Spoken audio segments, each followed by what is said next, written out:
Hello and welcome to the Maths 2 component of the online BSc course on data science. In this video we are going to study something called row reduction. So if you remember what we did last video, we looked at the row echelon form. We looked at when matrices are in row echelon form, and we saw that it's easy to solve equations when the coefficient matrix is in row echelon form. So what we are going to do in this video is to somehow see if we can reduce matrices into the reduced row echelon form. Okay, so what are the contents of this video? What are elementary row operations? We have actually seen this before when we studied determinants, but we are going to formalize them. Reducing any matrix to reduced row echelon form using elementary row operations, and then computing the determinant. This is an application using row reduction. So this technique of reducing is called row reduction, and one application we'll give in this video is we'll compute the determinant. Okay, so let's start by asking what are elementary row operations. So I'm going to here's a table, and I'm going to, on the left I'll describe the action, which is a elementary row operation, and on the right we'll have an example, and you'll also figure out what's the notation for the corresponding action. Okay, so the first elementary row operation, so this is called of type 1. So elementary row operation of type 1, so that's when we interchange two rows. So here's the example. So you look at this matrix 3 2 1 1 1 1 0 0 and 0 7 1 1, and we can interchange the first two rows. So the notation for this is R1 and R2 get interchanged, so we draw this two-headed arrow, or rather arrows on both sides, on the left and the right. Okay, and then we interchange the rows 1 and 2, and we obtain the matrix on the right. Okay, then there's an elementary row operation of type 2. So that's scalar multiplication of a row by a constant t. So for example, in this the same example as before, we divide R1 by 3, or we can equivalently think of that as multiplying the first row by 1/3. Okay, so what happens then? That means every entry is multiplied by 1/3. So every entry is, in other words, divided by 3.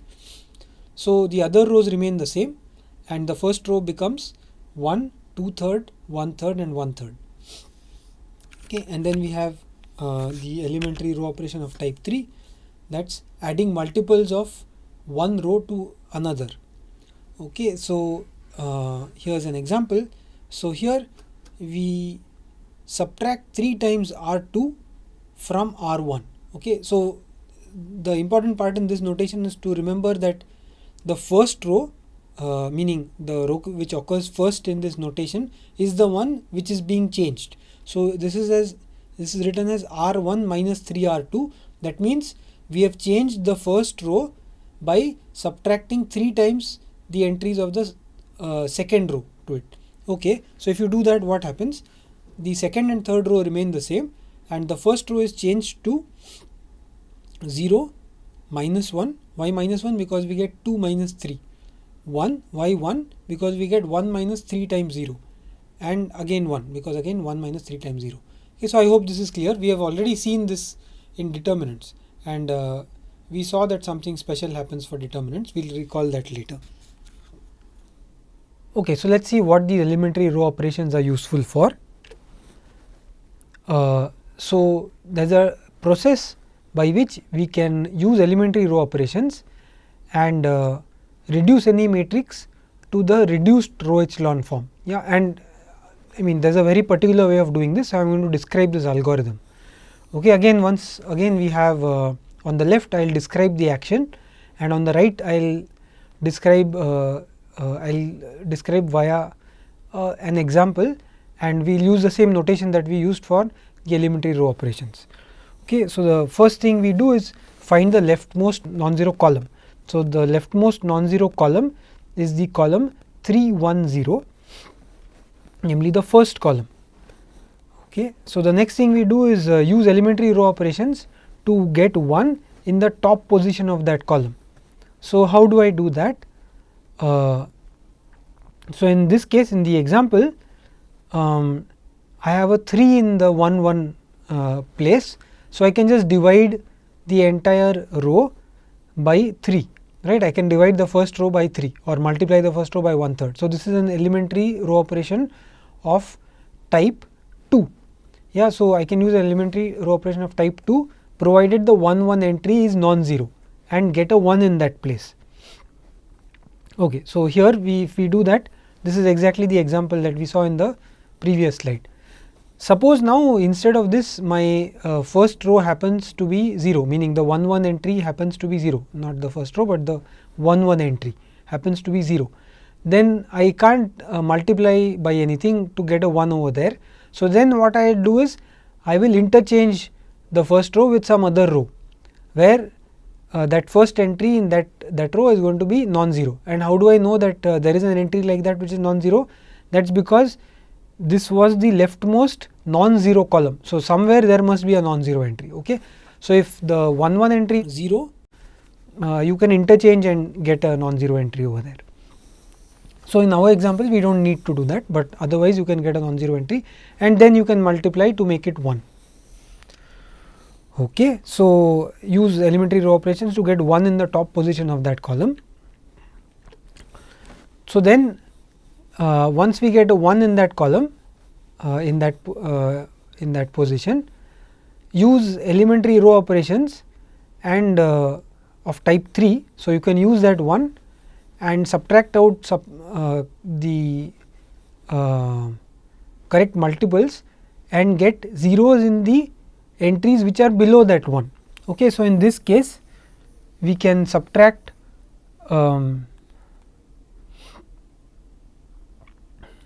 so there is a typo here. This should have been 1 over here. In fact, this entire row is not correct. This should have been the row 1, 2/3, 1/3 and 1/3. So now in this 1, 2/3, 1/3, and 1/3, we can do R2 minus R1. So what does that mean? From the second row we subtract out the first row. Okay, so the first row remains same, third row remains same, the second row changes, and doing this, the second row, this entry 0 over here, this entry 1 over here becomes 0. Okay, and then the other entries change correspondingly. Okay, so we can use type 3 elementary row operations to make all the entries below that 1 as 0. So in this example the next entry is already 0, so we don't have to do anything. Okay. So what's the next thing we do? So if there are no non-zero entries below, so that means all entries are 0, then we are done, because the matrix is already in row echelon form. Okay. So what is our aim? That the matrix should somehow come to row echelon form, and then from row echelon we will move to reduced row echelon. Okay. So we want to put it in row echelon form. So if there are no non-zero rows, then what that means is we have a row up which starts with 1 and then everything below is 0. So we are done. Okay. If there is indeed a non-zero row below, then it may happen that there are some 0 rows and then there is a non-zero row. So then we can interchange rows and bring that non-zero row to just below the row that we have just finished dealing with. Okay. So once we do that, what do? Now we look at the matrix, meaning the sub matrix, which consists of all the entries other than the row that we just dealt with. Okay. So repeat the above steps for the sub matrix below the current row. Okay. So what is that sub matrix? That sub matrix is in red here. So it's the sub matrix consisting of the next two rows. So 0, 1/3, minus 1/3, minus 1/3 and 0, 7, 1, 1. And what do we do now? We will repeat whatever process we did for the previous part, we will do it all over again. So let us recall what our process was. So our process was locate the leftmost non-zero column. Well, maybe I should say the first non-zero column. So here is our first non-zero column. So once you locate this, you change it so that the entry there is 1. So I want to make the 1/3 into a 1. So the first row remains the same, and what do? I multiply the second row by 3. So, I get 0, 1, minus 1 and minus 1, and I do not do anything to the third row, right. So, this is a elementary row operation of type 2. Okay. And then what do I do next? I look at this 1 over here. So, this is going to play the role of my leading coefficient, and then below this 1 I want a 0. So, I subtract 7 times R 2 from R 3. So, R 3 minus 7 times R 2. Okay. So, what do I get? So, again nothing happens to the first two rows, and then for the third row I get a 0 in this place, which is what I was looking for, and then in the other two I have to compute. So, this is 1 minus 7 times minus 1. So, that is 1 plus 7, that gives me an 8, and then this is again 1 minus 7 times minus 1, which is again an 8. Okay. So, now what do I have to do? Well, I am done dealing with this column. So, I have got a 0 below. So, now I have to look for the next, I have to look at the rows below and ask, is there a non-zero row? Yes, indeed there is a non-zero row. Then I have to move that row to just below this row that I have just dealt with. So, here there is no intermediate 0 rows. So, it is already there. So, I do not have to do any elementary row operations of type 1 to switch rows.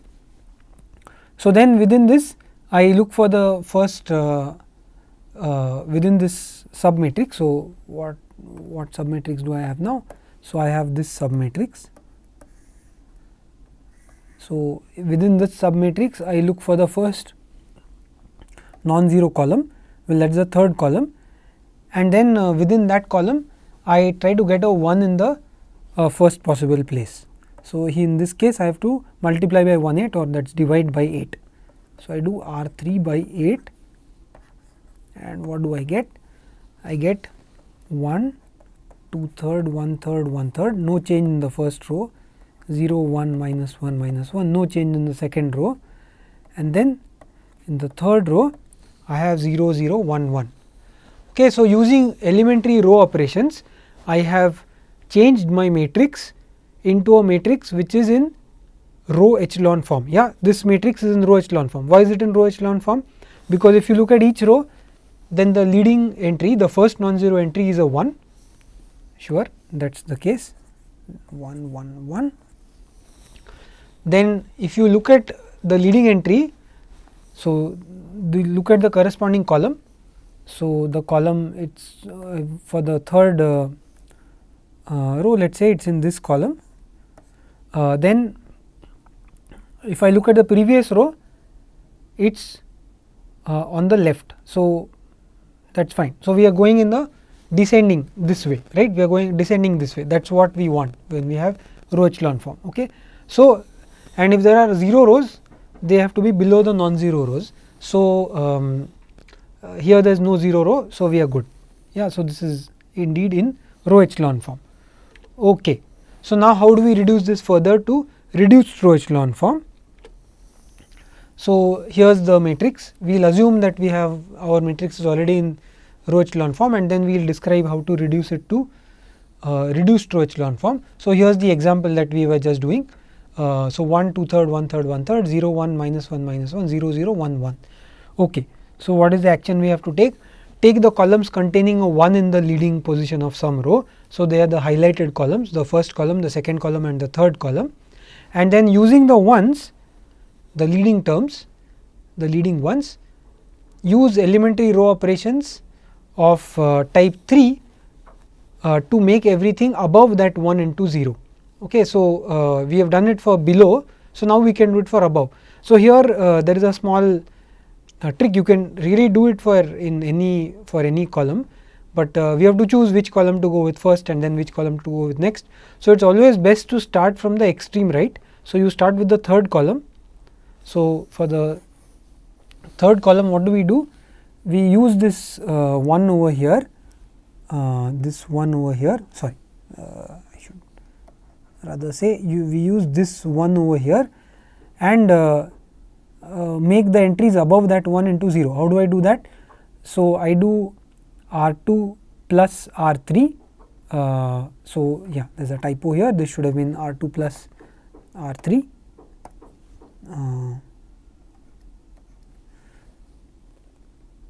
And I do R1 minus 1/3 R3 and I will get zeros correspondingly. So, this is the matrix I get, and now I can move I can move towards the left. So, if I do that, let us complete this. So, now I want to get a 1, I want to use this 1 over here to make the 2/3 above it into 0. So, how do I do that? I do R1 minus 2/3 R2, and the point is, since I have already taken care of the entries to the right, it will not change what happens on the right. So, it will only affect this column, or it may affect it will only affect this column. So, it will not change anything, any other column. So, you do not have to worry about the other columns. So, then in that case I get 1 0 0 0. I should have been careful there. No, I should not say it will not affect any other column. What I should have said was it does not affect any other column which has leading coefficients, which is what we really care about. Okay, so 0 1 0 0 and then 0 0 1 1. Okay, and now this matrix is indeed in reduced row echelon form. So it was already in row echelon form. So the leading entries here, every row is 1, and then for the ones, if you look at the columns, all the entries are 0, and of course there is no non-zero rows at all. So this is in reduced row echelon form now. Okay, so this is how we change a matrix to first into row echelon form and further into reduced row echelon form. Okay, so let us do this example. So for this example, how do I go about doing this? So let us do the first step. So the first step is you look at the first non-zero column. So in this case the first column is non-zero, and then you try to get a 1 in the beginning place, the 1 1 entry over here. So here I have a 2 over there, so I just divide by 2, and by dividing by 2 I get 1 2.5 in the first row, and the other rows remain same. Okay, let us do one more step. So now using the 1 in this place, this 1 1 place, we can sweep out, meaning we can make the 3 and the 5 into 0. How do I do that? I do R2 minus 3 R1 and R3 minus 5 R1. Okay, and then what do I get? So let me write this down. So what I get is the first row remains the same. So 1 2 half, and then this entry becomes 0. So this is R2 minus 3 R1. So that is 8 minus 6, that is 2, and then 7 minus 3 halves. So that is 14 by 2 minus 3 by 2. So that is 11 by 2, and then for the third row I have R3 minus 5 R1. So this is 0, and then 6 minus 10, which is minus 4, and then 9 minus 5 by 2. So that is 18 by 2 minus 5 by 2. So 18 minus 5 is 13 by 2. Okay, so this is what I get after doing this step. So I have finished dealing with my first column. So now I look for my sub matrix. So here is my sub matrix over here. Okay, and then we repeat this procedure.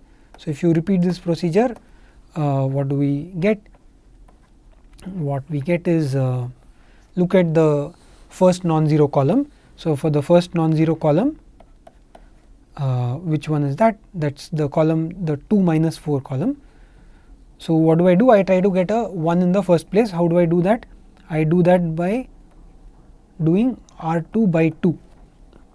So if I do R2 by 2, I get 0 1, and 11 by 4, and then the third row remains the same.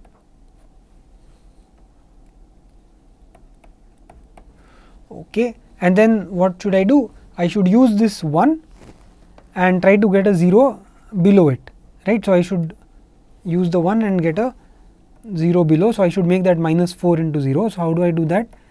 I do R 3 plus 4 times R 2. So, if I do R 3 plus 4 times R 2, what do I get? So, R 3 plus 4 times R 2 gives me, so the first row remains same, the second row remains same, and the third row becomes 0 0, and now 13 by 2 plus 4 times 11 by 4. So, 13 by 2 plus 11. So, what is that? 13 plus 22 by 2. So, that is 35 by 2. Okay. And then the last thing. So, now this second column is done. So, now I should move to the third to the sub matrix. What is the sub matrix? Well, it is just this last row, and I want to get a 1 in the place of that 35 by 2. So, what do? I just multiply by 2 by 35, and that is the final step in this procedure, right. So, sorry. So, to do that, I do 2 by 35 R 3, and I get 1 2 half 0 1 11 by 4, and then 0 0 1. Okay. So, this is the row echelon form. Now, if I want to move from here to reduced row echelon form, I should make the entries above the ones into 0. So, there is as I said, you move from the right towards the left. So, you take the last column. So, you take the third column here. So, I should do R 1 minus half R 3 and R 2 minus 11 by 4 R 3. Okay. So, if I do that, what do I do? What do I get? So, I will get 1 2 0, and then 0 1 0, and then 0 0 1. Okay. So, I should maybe yeah, okay. So, that is what we get, and then the final step is to get a 0 in the place of this 2 which is above that 1. So, to do that, I should do R 1 minus 2 times R 2, which gives me 1 0 0 0 1 0 0 0 1. Okay, this is a familiar matrix as we know. This is the identity matrix, and very shortly we will see how we got the identity matrix or why we got the identity matrix. Fine. So, I hope the procedure is clear. So, this is the second example that we have seen. Okay. So, now let us move to the determinants part. Okay. So, let us in that same example that we had previously, let us recall the determinant. So, let us maybe quickly look at that example again. So, the example was 241 387 569. Let me write that down, 241 387 569.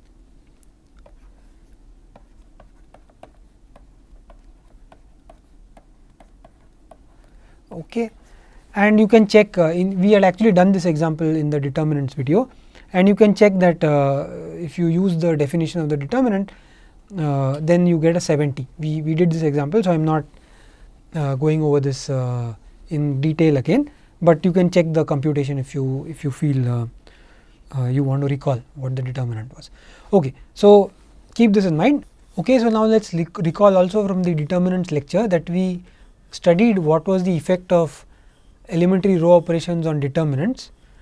So, if you perform an elementary row operation of type 1, so if I interchange two rows and from matrix A I get matrix B, then the effect on the determinant is that determinant of A is minus determinant of B.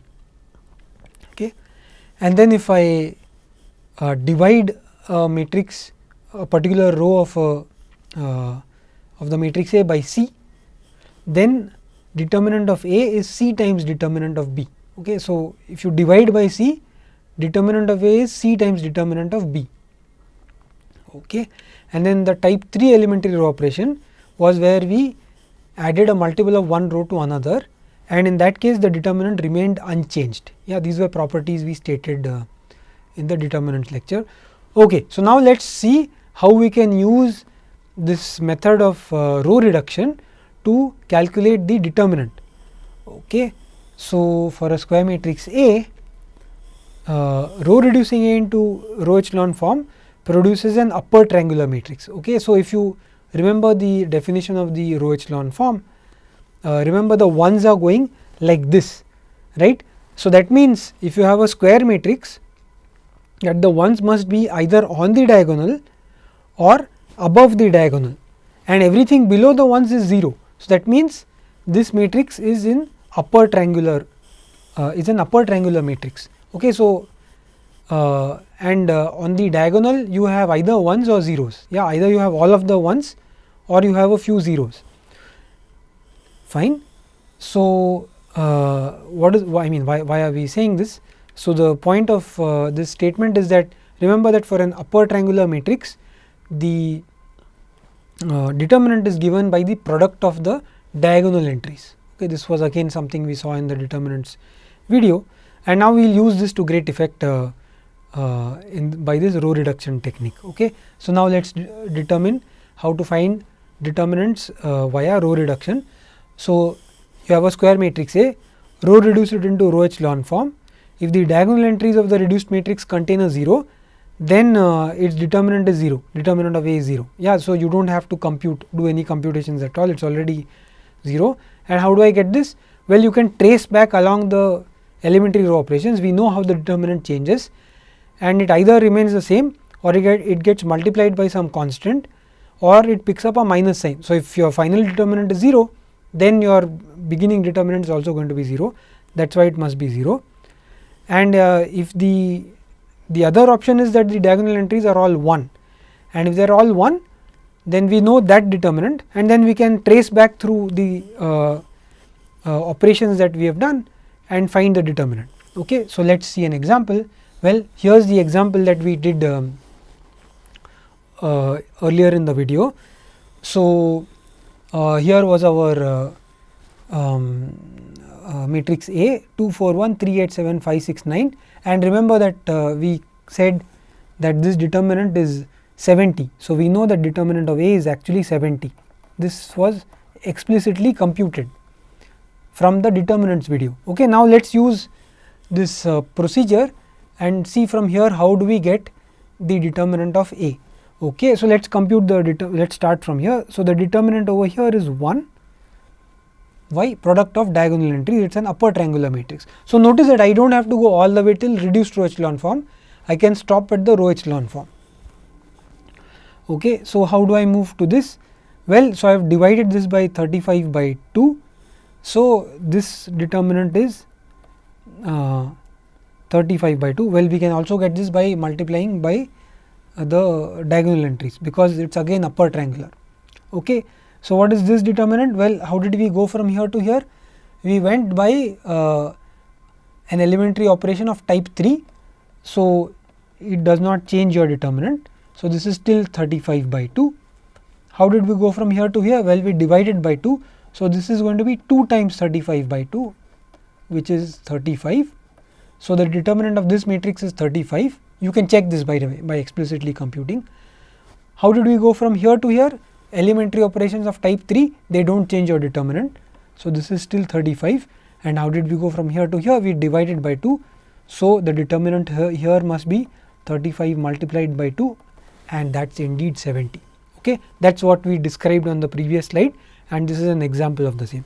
Okay. So, today we have seen in this video we have seen that we can there is this wonderful procedure called row reduction that you can use to reduce any matrix into the reduced row echelon form, first to row echelon form and then into reduced row echelon form. It is an algorithm, we explicitly described it. Now, in the previous video we have seen that if a matrix is in reduced row echelon form, we can easily get solutions for Ax equals b when A is in reduced row echelon form, right. Now, we are going to put these two together in the next video and describe a method, very powerful method, to obtain the solutions of any general system of linear equations Ax equals b. And in today's video, the other thing we did was we saw that this procedure of reducing a matrix to its reduced echelon form or its row echelon form. For a square matrix, we can easily compute the determinant. In fact, if you go ahead and sort of try to work out what is more efficient, whether you can compute the determinant by our definition or by this procedure, you will find this procedure is much easier. And this is very useful because if your matrices are very large, then computing the determinant using the definition takes much more time, whereas this procedure gives you a far more efficient way of doing it. Thank you.